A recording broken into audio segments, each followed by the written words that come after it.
welcome to the Saturn Returns podcast. Thank you for having me. I'm actually really, really excited to be here in your home. It's beautiful. In my home. In your home. Welcome. And your home is Australia. It is. So I'm very far. about a 23-hour flight, but yeah, that's kind of normal for Australia. If you want to leave Australia, you've got to go quite far, which I know is different for you guys. Yeah, we've got Europe, it's great, it's a whole thing. But I always love having Australians on the show because I feel like my soul, that is my spirit home. Well, judging from our conversations prior to this podcast, I think there's a little secret Australian in you. We're quite free-spirited, and we love to laugh and have just, enjoy life, which I feel like you do too. Oh, thank you. Thank you. That's what I like to hear. But for the audience that might not be familiar with your work, would you be able to give a little bit of a brief introduction as to who you are and the work that you do, which I'm so excited to get into? I will try to sum it up as quick as I can for you. Well, my name's Dr. Sarah Jane. I'm a chiropractor from Melbourne, Australia, as you said, and I have a modality called Spinal Energetics, and it's a beautiful modality, but also creating a bit of, interest around the world currently, just because it's working within the energetic field, which I guess in the past has been considered, a little bit more woo-woo. We're not touching the physical body, so it's a little bit more challenging for, I guess, more rational or logical people to understand how we're impacting when we're not touching. But it's also creating a lot of curiosity in people's minds, which I think is pretty exciting. Yeah, I mean, we're going to get into and have a demonstration of actually how it works in practice with me, which I'm super excited about, because usually, this is always just conversational, but I feel a bit nervous about it, but in a very good way. Yeah. But so kind of bringing it back to your origin story. Yeah. What happened for you to end up in the work that you're doing now? Yeah, look, it wasn't a conscious decision, if that makes sense. A lot of things kind of occurred in my life, which if you had ever told me, 15 years ago that I'd be an energetic worker or healer, I would have said, no, I don't think that's quite it. I was working as a fashion stylist at the time, and I had finished my psychology degree, so I was planning on becoming a psychologist. But in Australia, you do an undergraduate and then you go on to do further training. And just something wasn't quite fitting for me. I love the idea of learning more about humans and why we are the way we are, why we think the way we think. But in terms of the diagnostic around it, where you kind of get labelled and there's like a manual called a DSM-V and you look up the symptoms, and then if you tick enough boxes, that's what you are and that's what you have. And I found it just missed a lot of the context and a lot of the human experience as to why someone gets to that point or why someone is experiencing those kind of things in their life. So I felt like it wasn't taking a holistic approach. I also did a minor in world religions. You did a what? A minor in world religions, so Buddhism and Hinduism predominantly. So I had a huge interest in Eastern philosophy from a really young age. So I ended up going and traveling to Southeast Asia like every, 20-something-year-old kind of does. Went to India and, Thailand, Laos, Cambodia, Vietnam, all these kind of places in essentially to try and find myself or find something, and became a yoga teacher and a meditation teacher and got quite involved in Vipassanas. Do you have them here in England as well, Vipassanas? I don't know, I think so. Yeah, they're like a silent 10-day meditation course. Right. Okay. Yeah. So I got a bit weird. I've never done, I feel like I could do that. I quite like being in silence with people. It's beautiful. It's hard and challenging at times because you can't escape anything. You can't even have a book. So you can't read, you can't listen to music, you can't journal, you can't even look at anyone in the eye. So it's very confronting. Very introspective. By about day 4 or 5, though, you actually start to really enjoy it. But their belief is that there's energetic, misalignments in your body as well. They call them sankharas. And through meditation, that's what you're actually moving. And I just found that hugely beneficial in my life and came back to Australia and kind of was a bit like, I love fashion, I love design, but it's not quite it. I'm a creative being, but I wanted something still a little bit more purposeful and not so, business driven by numbers and things like that. So there's a search engine called Seek. Have you heard of that for job searching? I haven't heard of this. No. It's like Australia's version of, where you go to look for a job. And there's keywords. And I was just looking for something more meaningful. So I typed in meaningful into into the keyword This search. isn't a plug for Zeke. Yeah, no, it isn't. But people expect like I had this kind of huge, like, I don't know, download from God to get to this point, but I didn't. It was just, it's just been a very human experience. And I typed in meaningful, and the only job that came up was for a chiropractor. And I didn't really know what chiropractic was. And you've done the psychology at this point. Yes, I'd done that. And I was like, and I was a holistic counselor and yoga and meditation teacher and working in that way. And I was like, all right, I'm going to apply. And I applied and somehow got the job with no experience. It was to be like a practice manager. But I walked into this centre, and my whole life, I've always felt a bit different. I'd even be at home and say like, or feel like this yearning within me that was kind of like, I want to go home, which was strange because I already was home. So I've never really felt like I really belonged in this world as such. I felt like people got a manual about how to behave and what to do and how to kind of live, and I never got the manual. When I wrote the Saturn Returns book, the beginning of it was like I felt like everyone got sent their handbook of life, and mine got lost in the mail. Yeah. I was like, I'm still looking for mine. It never quite turned up. So there was always this sense like everyone got something that I didn't get. Like I just, and not in a bad way. Like I've kind of always, I guess, used it to help me in this life as well. Like people who meet me, they can tell that I've got a different kind of way that I interact with the world. But I wanted to create my own world within the world. That's something I was really always yearning for. And anyway, she inspired me so much. Her name's Dr. Carly. She's created a technique called spinal flow, which is what also inspired my work. so this is where you got the job. This is where I got the job. Okay, and she was then a sort of mentor. She was a mentor for me, yeah. And I walked in, I was like, this is home. This is it. This is it. She had like all the books on Buddhism, and you walked in and it just felt like it wasn't just about the body, it was about your whole way of life, your soul. So she was sort of fusing the Eastern and the Western. Yeah, she was definitely from more of a chiropractic, like physicality point of view. But the chiropractor it's body work, sort of. I think I've been to. Well, can you explain what it is? Yeah, because I'm not entirely sure myself, to be honest. So traditional chiropractic works. Can they click you? Yeah, so there's a manual adjustment. There's a cracking involved. Whereas she kind of inspired me to think about how can we get the same results as that without having to manipulate the spine. Because, if you think about it, you obviously haven't been to the chiropractor too much, but we believe there's like a misalignment in the spine. And then you go and get, manipulated, and then it goes back. Mm-hmm. That's the notion of the philosophy behind chiropractic. But what usually tends to happen is the body's innate wisdom is really smart. So the body, we're not really dealing with the root cause, because what do you think happens like a week later? It does this. And so I went back and I studied to be a chiropractor for 5 years. I did applied science and clinical science with distinction, and I did my postgraduate studies in Buddhism as well. But what I was finding was that it kept coming back.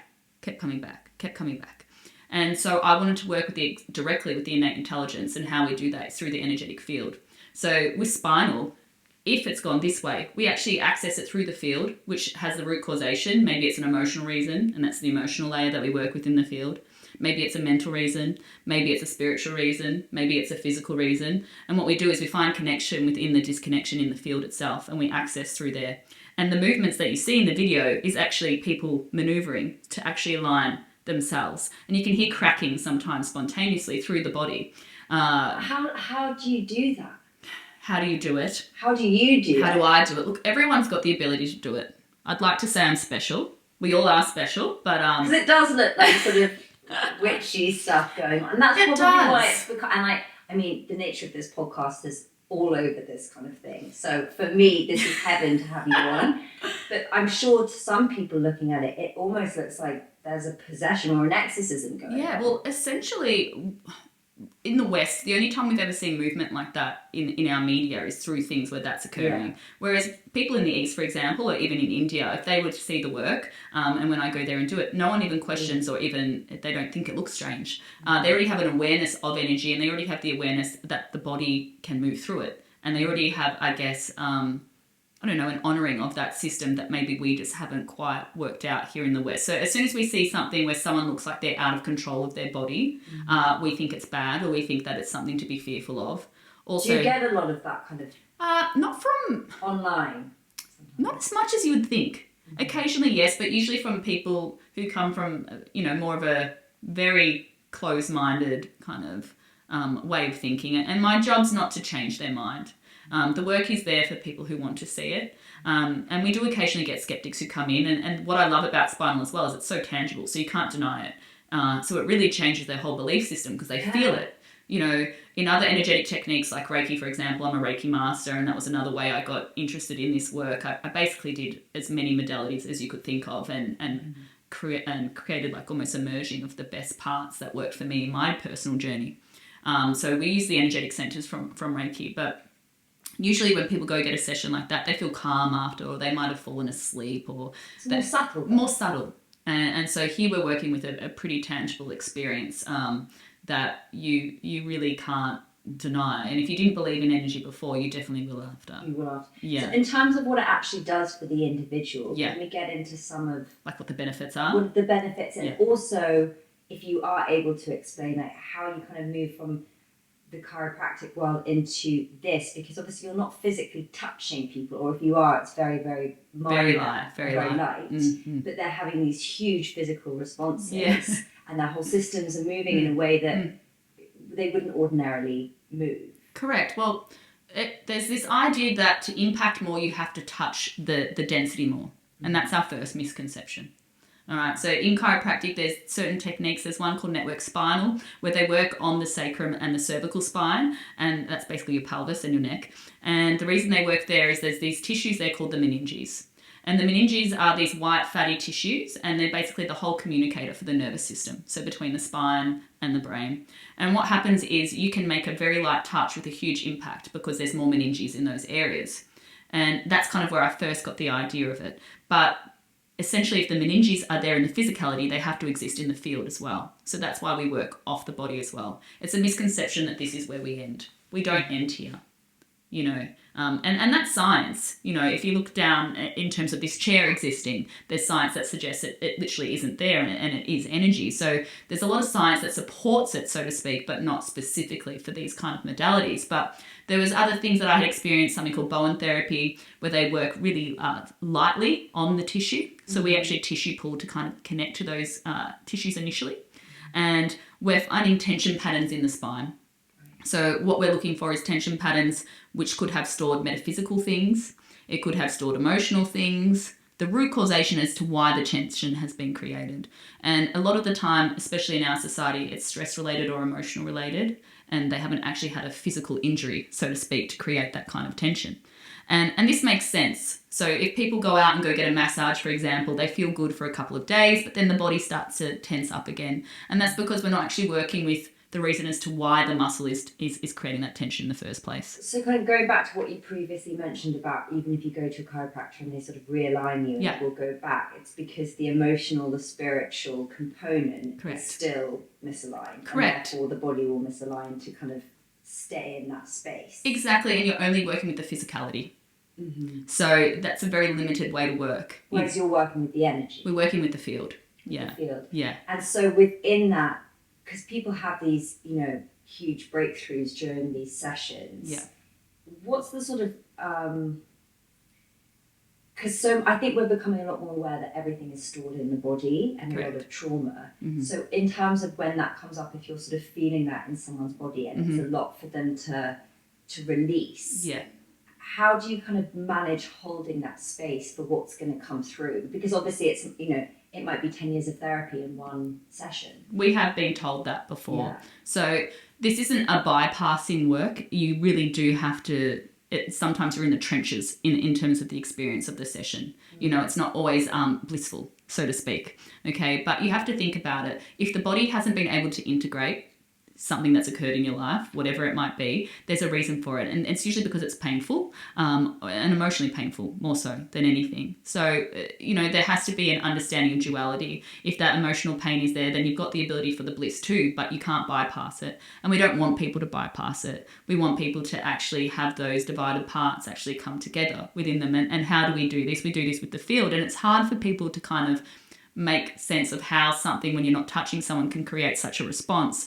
But we're very lucky in terms of this era where we've got books like The Body Keeps the Score, and we've got Gabor Mate and people like that who are really essentially creating this notion that the mind and the body and the emotions aren't separate. Yeah. So if you aren't dealing with your emotion and you're storing it there for later, that later is actually your nervous system. And that's why we can feel in your body what's occurring. So you'll see after, in terms of the session, I'll say, well, this means this or this means that. And it will resonate. And it's not that I'm a psychic or I can read special things. It's literally the body is communicating about what is stored and why. And is that from your experiences that you can now see, okay, I know what that is? Whereas at the beginning, the beginning was quite interesting because, you know, I took lots of different things and inspiration from a lot of different modalities. So, you know, it took me a long time and a lot of curiosity and a lot of comfort in terms of being a beginner's mind and being open to what the body was sharing. So once I stepped out of this idea that I'm doing something to someone as a practitioner, and I orchestrated it in a way where I'm facilitating but co-facilitating with the person on the table and me, and that their body is in constant communication, then it became a lot easier rather than me trying to make the body do something. Does that make sense? So the body is always communicating, and we know that too. And even our souls are always communicating, and occasionally we don't listen to that, and then it usually has to become a physical issue in order for us to listen to it, and that's why sometimes it does delve into that physicality. Well, someone said to me recently that, you know, your soul communicates often through your nervous system. That makes a lot of sense. Yeah, it really does. If you're living life in terms of not being aligned with your soul, then your physicality can't be aligned either. And whatever happens on the table is really a reflection of what's happening in your life. So they're not separate. They're a representation of that. I think the thing is we can often rationalise or use linear thought to kind of disregard what our body and our intuition are telling us because it doesn't fit the narrative that we're trying to sort of force ourselves into. Yeah, definitely. And I think where a lot of, I guess, the fear or apprehension in regards to the sessions is that there's an idea of not being in control. And for the Westerner, we want to be in control because if we're not in control, something could happen and we become fearful.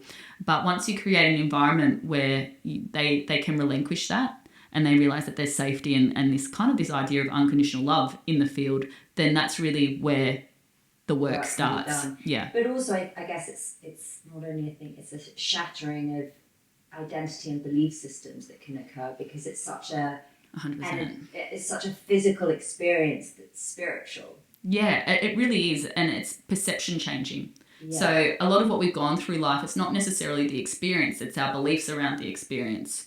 So we are kind of looking for giving you more perception and more space around these things, and therefore it stores differently. If you can change the perception, and we can all go through that rationally and logically, like we all know what we should do. Like, for example, I should let that go, but actually getting to the space of actually letting that go is a very different it's a very different experience. So if you're actually embodying that through the session where you no longer think that you need to let go, but you actually do, and you actually feel that, then it's a very, very profound experience for a lot of people. But why we get these, specific experiences is really, in my belief, we're working to the root causation. So we find tension patterns in the spine. These tension patterns represent different things. Can we talk about what some of those are? Yeah, of course. So, for example, upper neck tension, that usually is a type A personality. So these people usually have neck tension, sleeping issues. They either can sleep, but they feel fatigue still when they wake up. So it doesn't matter whether they slept 8 hours, 20 hours, they feel the same. Or they have trouble getting to sleep or staying asleep. They also have brain fog. They also are very wired but tired, so they're on but can't sleep at the same time. And they're usually perfectionists and they're fearful of failure. So, for example, I'm thinking you're a process A, which is why I'm talking about this. I don't think I am. You will be. Yeah. I'm thinking of someone else. No. So you will be, it's also, you're surrogating that in a spiritual level for your partner. Hopefully he doesn't mind that I'm saying that. So it's actually not your process A, it's his process A. What do you mean? Wait. I can feel it in your field. You can feel it already? Yeah. So... No, but I can still interact with your field. So that's usually what's occurring. So it's not your process A, it's his process A. But because the way that he functions in the life, there's a sense where you want to help him and save him because you're so empathetic. And because you want that for him, you take it on. So you've actually got neck tension because of your partner, so to speak, which is okay though, because what happens is when we do your session today, it's actually going to change his. So we don't need to work on him if we're working on you. And the reason that can be as well is because of something called have you heard of the Maharaji effect? No. So the Maharaji effect is... I feel like It is tensive, yeah. So do you get headaches or anything like that, or any neck tension? I don't think so. I think I often carry like a massive bag, so I have like quite a lot of tension in my right shoulder. It's not physical tension, so it won't be from carrying the bag. Yeah, that's not it. So it's an emotional tension, and I'll show you. It's exactly on your neck. I can show you now, even if you want to. You know that it's on my neck. Yeah, I can feel it. Do you want to feel it? I'll quickly do it. I'll quickly get up. Excuse my out. Sorry, kind of weirding me out. So you feel it. So let me just get in here. So can you feel that? Oh, yeah. So that's your partner's tension, and it's on your right side, and the right side represents masculine, which is why I knew it was for your partner and not for you.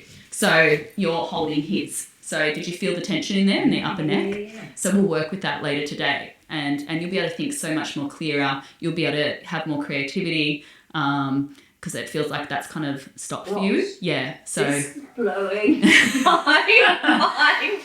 But it's just the field. So I'm just reading your field. That's it. So there's anyone can do that, and I can teach anyone can do that. Like you could teach me to do that. I can teach you to do that.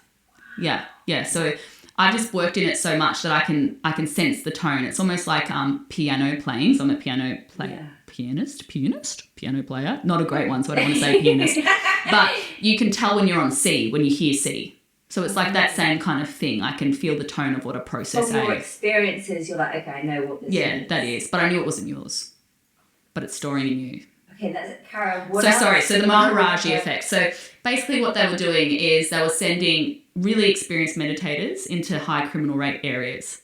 Mm-hmm. And criminals weren't meditating, but the criminal rate lowered extensively. Just by their presence. So the similar thing will happen when we change your field. There's no way that can't impact your partner, and vice versa. And you know, but if it's not, is it not like the alignment thing where it goes back, or is it different? No, the reason it doesn't go back is because we're working with the actual root causation of why it went there in the first place. So what I would do is I'd work in your spiritual layer in terms of your energetic field, and the spiritual layer is where we surrogate for everyone else. Or how we hold on everyone else's emotion, and that's where your resonance will be. That's where your connection within your disconnection, your tension pattern will be. And so by accessing it from there, we're getting to the actual innate intelligence to go, hang on, I actually don't need to carry this for him anymore. This isn't mine.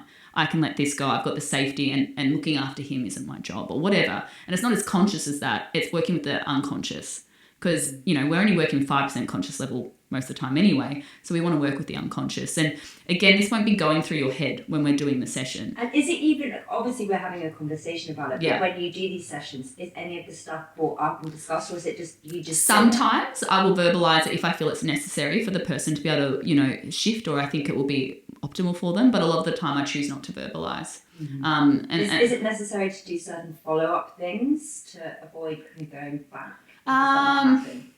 Not necessarily, no, because the field changes, and we believe what happens in the field occurs first, and then it occurs in the physical. So if we're changing the field, those kind of things aren't necessary.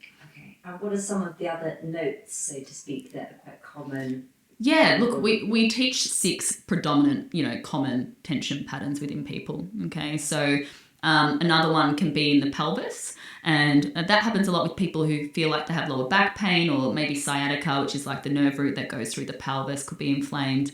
It can be just, you know, tight muscles through that area, or lower back pain, so to speak, as well. Restless legs, maybe they're not getting circulation in their feet, little things like that. Sometimes digestive issues as well. And they're called a process E. And those people, when they're showing that layer, again, there's a whole bunch of things. We're very intricate. We're not saying you're just one thing, but the system prioritizes which one it wants you to look at. And that's usually the one we work with. And process E is about people not trusting their own sense of self. And they don't have that stability within themselves. And what they tend to do is they tend to use language like, I should have done this. I could have done this. I wish I had done this. Maybe I could do this. So they spend a lot of time with their energy getting drained upon what they could or should have done rather than being in the present moment and trusting their own judgment. And usually can pick up on how that feels as well pretty quickly with people. They tend to be a bit more people-pleasing as well. So they tend to ask people, what do you think of this before they do it? They want the This is my category. So what possibly could happen, and the reason I brought this up as well, once we've done your A, the E might show up. And that's actually your set. Yeah. So usually the first one is kind of a surface, and then the next process is usually the process that actually represents, what's going on. It's like an onion. You're de-layering, Crippling procrastination issues, so it sounds like that. Well, your procrastination could be from the A and the E. So A tend to procrastinate because they're fearful of failing. Mm-hmm. E tend to procrastinate because they don't know themselves well enough to know what's right for them or not. And when I say what's right for them, they believe that there's good decisions and bad decisions. They believe something's right or wrong. So they get very fearful to make a decision. Like the movie Sliding Doors, that's kind of their life where they're like, if I miss the train, it could mean this. Or if I get on the train, it could mean this. And they get very concerned about life going one way or the other based upon a decision. Yeah. A lot of like morality, yeah, fairness, justice, Equal rising as well. Yeah, and just believing like everything. But again, it's this, I guess, misunderstanding that if you have faith that things go the way that they're supposed to go and that you have, the ability to engage within yourself to where, what feels appropriate for you, then that's all there is. There's, a Chinese proverb around, whether something's good or bad. I don't know if you've heard that story before, but basically there's this, I'll tell it terribly, so please don't write into the podcast. But basically there's this man and he lives on a farm and he has a son, and the son falls off a horse and breaks his legs. And everyone from the village comes and they're like, oh, we're so sorry about your son. That's so bad that he fell off the horse and broke his legs. And the man goes, maybe, maybe not. A week later, all the men get called to go to war, all the healthy men in the village, and his son doesn't have to go. So what could be considered bad might actually be considered good. So we tend to label things in our Western mind in an attempt to control, but you will never really know whether something is good or bad until hindsight occurs. So you have to, once you've experienced that enough, you can have this faith that, even if something is bad, and I've gone through a lot of stuff in my life that could be really termed as bad, eventually can be something that's exceptionally good. That's led you somewhere. Exactly. So that's the main thing I tell processees. But again, they know this rationally and logically, very intelligent people. It's about embodying it and getting the body to realize that too, and it feels very different. Mm-hmm. Okay, what are some of the other ones? So the next common one is process. We'll go into which one can I explain a little bit easier. Maybe process C. So process C is considered the heart space. All right. And the curvature in the upper back actually is a representation of what that person is storing in their heart, or how they're, I guess, working with other people in their life, relationships, anything to do with love, whether family, friendships, work, relationships, whatever. And if there's an increased kyphosis, that's your upper back curve, that usually means that there's a hypervigilance. So there's a hypervigilance to anxiously connect to people. There's a hypervigilance to need people. They're not at peace unless they're grasping for that love or that attachment from people, almost similar to an attachment theory kind of notion. Then other times there's a flattening. So there should be a nice, little curve going on there. If there's a flattening, then that's usually a disconnection. But they're both defensive mechanisms from the heart. One's just either in excess or one's kind of in deficiency. So, for example, if I was to walk in today and I walked in like this, like, hi, Caggie, how are you going? What does that tell you about me? That you're sort of shy and keeping yourself small. Yeah, doing something. There's what we read off someone's curvature. Space. Exactly. So what we read off someone's curvature is actually how they function in the world. And we're talking about curves in the spine that are actual functional curves, not like scoliosis or something like that. We're talking about functional curves that can change. And so when we look at an increased curvature in the upper back, that represents an increased need to connect to others in the heart. So they're really more your anxiously attached kind of style person, where They're always needing someone. They're always wanting someone to feel safe. And then you have a decreased curvature in the upper back, which is also a flattening almost, where there's a disconnection as well. And that's more so that they're scared to invest in terms of relationships with people. So they're more disconnected, more avoidant. So you can kind of relate attachment styles to this, but they're all essentially the same thing. They're all essentially the heart not functioning in balance or optimally. And so we work with the energetic center of the heart. So first we access the spine through the thoracic, through the upper back where we feel either a fixation or tension pattern. We then access the connection part of that through the field, which is dealing with the root causation. And then we bring it into the energetic centers, which is the energetic center of the chakra or what's relevant to that part of the spine and the energetic field. So that's kind of the premise behind it. It's much more specific and intricate as a modality than maybe what people think when looking at it. That's fascinating.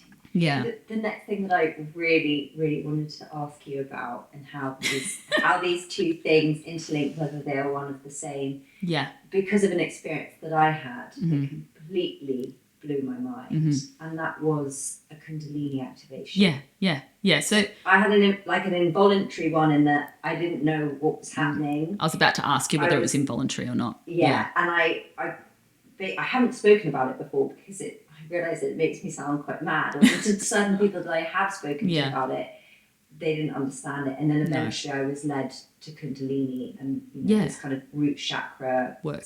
Yeah. And so when I heard about you and your work, I was like, okay, this is kind of the same, because physically what I was experiencing, even though I didn't have anyone that was activating it, was my whole body was moving and convulsing, shaking and convulsing, and like tremors, and then like hands being activated. And I thought I would just have the mental experience, but it was so overwhelmingly physical that I don't want to say it scared me, but it was you lost control.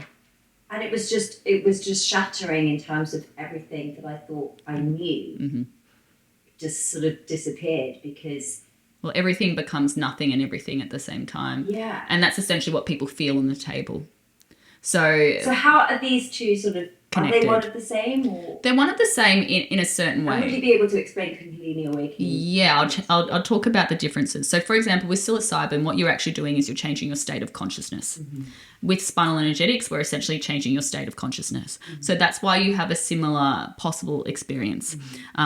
What's possible in another realm or is not necessarily possible in the 3D realm. It's like when you're asleep, how when you're dreaming you can fly, but then when you're awake you can't. So when you see people in my sessions, their eyes are rapidly moving, and the reason they're moving is because the state of consciousness is changing to almost the state that when they're asleep. So what's possible when you're asleep but you're awake is very different. Another thing is when you're asleep you are actually healing predominantly. So we're putting you in that same state where your body repairs and heals, but while you're awake. So that's essentially our premise. Where we talk about the innate intelligence a little bit more rather than Kundalini. And the reason we do that is just because, in the West, there's still a pre-misconception around Kundalini that it could be dangerous or it could be this or it could be that. And I'm not suggesting either.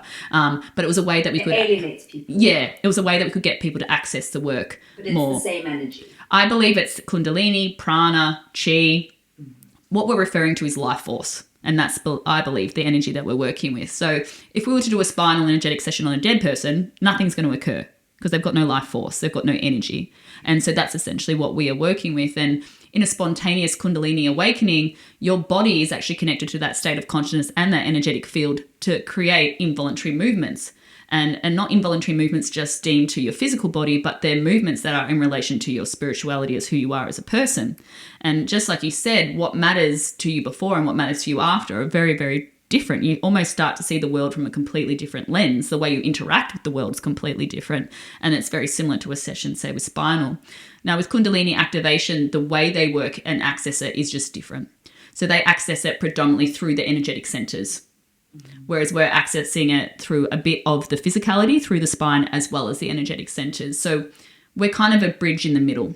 So we're not purely esoteric, but we definitely touch on those aspects. And we're not purely physical like a chiropractor where we just touch the physical body. So we're kind of a bridge essentially between both West and East. And we're kind of that middle road, we call it. And what about when it happens involuntarily? Yeah. And you don't have anyone...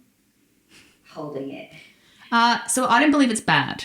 Yeah. I believe that the body has an intelligence. So if it's going where it's going where it needs to go, but it can be very destabilizing for the person that's experiencing it. Yeah. And when I say destabilizing, I mean that there's a sense of out of control. They can't control what's happening in their body. They can't control what they're feeling. They can't control the sensations, the movements. They don't know what it represents. And the Western mind wants to make sense of it. Mm-hmm. It wants to rationalize it. It wants to understand why something's happening. What does it mean? Whereas, in Eastern culture, when this happens, no one questions it. It's considered, a gift to actually have that. Yeah, so it's just a different way that we're kind of educated and also socially, I guess, brought up, so to speak. But my suggestion would be to find a practitioner, whether it's a psychotherapist or someone who kind of understands the spiritual components of, say, something like a spiritual emergency and all those kind of notions to assist you so that they can give you, I guess, just some insight into what's possibly occurring. Mm-hmm. Yeah. I've heard a lot that it is a gift. Mm-hmm. Why is it a gift? Look, there's some sacred ailments that I believe are gifts. I believe something like epilepsy is a gift. So I was an epileptic as a child, and epilepsy is a gift because it's one of the most sacred diseases that you can have, or ailment, or whatever you want to call it. I don't even really suggest that it's anything like that. But basically, the physiology of epilepsy is too much electricity or too much energy in the brain that it doesn't know what to do, so it creates a seizure-like activity. And when you look at people on the table, what does it look like they're doing? It looks like they're having a seizure. So it's actually a very spiritual experience. And so epilepsy can actually be a very spiritual thing. And so when you look at the understanding of it from an Eastern lens, I spent some time in the Philippines, and there's a technique called inner dance that also works with Kundalini. And he said to me that, you had your first awakening when you were very young, and he gave me the age, and the age was the same year that I was diagnosed with epilepsy. And then he spoke to me about why they believe, even in Filipino culture, that epilepsy is actually a sacred experience. I also believe scoliosis is. So scoliosis is mainly found in women, and usually adolescent women, and it's been deemed because of the hormones and puberty that they're going through, that their spine just sometimes, makes a mistake and curves. But what I believe is actually occurring is they're almost having their energy suppressed with nowhere to go as becoming a woman in society. They're getting repressed, and so the energy has nowhere to move, so therefore it actually has to curve physically. So that's something that I see with very sensitive and spiritual people is usually a scoliosis. It's not uncommon to see that in my practice, whereas maybe in some other practices they don't see it quite as often. But people who are drawn to this kind of work that's not an uncommon thing to experience. So a lot of these things that we've deemed as bad, again, or deemed as, something that we need to fix, I occasionally do have, if you go to a different culture, are considered a gift. And again, that's perception. And that's also why someone who gets told that they have this, for lack of a better word, over in a different place will have a very different experience. It may not be as challenging for them because they believe that it's something good. Whereas somewhere here where it needs to be treated and you need to go on medication or you need to have this, and it's considered very diagnostic without the spiritual component even being touched on. And that's just a lack of awareness between, that's why we do value the West and the East. And I'm not saying that no one should be on medication or anything like that, but if we work together... perception in terms of shifting exactly. Your approach and your feelings about yourself or something you might be struggling Correct. with. Could be very different. For anyone that might be listening that is struggling with any of these things, what would you suggest that they do if this is all like totally foreign and completely sounds, new stuff to them? Yeah, look, I think looking either at Spinal Energetics, which is... obviously the modality it doesn't necessarily help you understand it rationally and logically. Like, we don't say things to you that necessarily make it make sense, but your body, when it experiences the work, has a stability and a safety to it where it's able to make sense of it. And therefore your physiology changes and the way your perception around it changes. Then there's also other modalities like Kundalini activation or inner dance, where they also work with, creating a safe container for these kind of modalities where the person feels like they have someone guiding them. And it's essentially, we're not doing anything. We're not, but it's like going to the gym and having a personal trainer as opposed to going to the gym and going yourself. So you just have someone there to assist. And you can do it yourself. Yeah, you can do it yourself. You definitely can. So especially after spinal sessions, hopefully after today you will notice as well, is that the movements actually become spontaneous. Mm-hmm. I won't even be in the room with you. and these movements will start occurring. Now, why is that? When people experience it on the table, whether it's their first time or they've had a Kundalini awakening as well, there's a remembering of something. So it feels very novel, very new, but at the same time feels ancient and familiar, where I believe that this has been within us. You know, it's always within us. We're just accessing it in a way I think we've forgotten over time. And that's why I think it's such a beautiful experience for people, because it's like they've just remembered who they are. And it's just awoken their life force energy. It's after I had this experience for a few days after, I was still having that spontaneous movement, not to the extent nearly, but just kind of coming through as these waves, and then it stopped. Yeah, that's what we expect. So our window is usually around 72 hours, but it can continue to happen, and we actually look at that as a positive. Yet again, because what it means is that you're not reliant upon a practitioner, that your own body's wisdom is actually moving and integrating for you, rather than you thinking that I'm special or that I've fixed you or there was something wrong with you and you came to me. It's very empowering for the individual to realize that the power was always within them. You know, it's like that Wizard of Oz quote, like the power was always within her from the start. And it's just really the reminder of that can be so exceptionally life-changing for people. That's a beautiful note to end on, and I'm now so excited to have a session. Yeah. Is there anything else you'd like to add as a kind of final note for our listeners? Look, I think your listeners are open-minded and already curious about this kind of thing, but if you haven't experienced it yet, then I suggest going out and experiencing it. We've got around 50 practitioners here in London who do spinal, so you have people to choose from if you are interested in it. And you know, our practitioners are all hand taught by me still to this day, because I want to keep the integrity of the work. But I just suggest give it a go and see how you find it, and just be open to it. And you know, life's very interesting. Life's challenging for a lot of people. I don't think it's necessarily an easy life. And if you look into Buddhism, we're not necessarily meant to be happy all the time, and we're meant to ebb and flow and you know, experience up and downs. And this is really just a tool to really know who you are and what you are and what you want from life. What does it mean to you? And if you have that in the back of your mind all of the time, it's so much, I don't want to say easier, but you know what's important. Navigation system. Yeah, your internal compass just becomes a lot clearer. And I think when you have that relationship with yourself and with something bigger than you, then life just appears different. Yeah. Thank you so much. I love this. This is fascinating. So much of what you said deeply resonated, and I know it's going to really help people listening, but also kind of lead them to a whole different modality that they might not have heard of before. So thank you so much for coming on the show. Thank you for allowing me to come and for getting the word out there. You know, it's my passion. Is the reason I started training practitioners, is so that everyone could have access to this work. So we're always really appreciative of anyone who's willing to help us get the word out there. So thank you.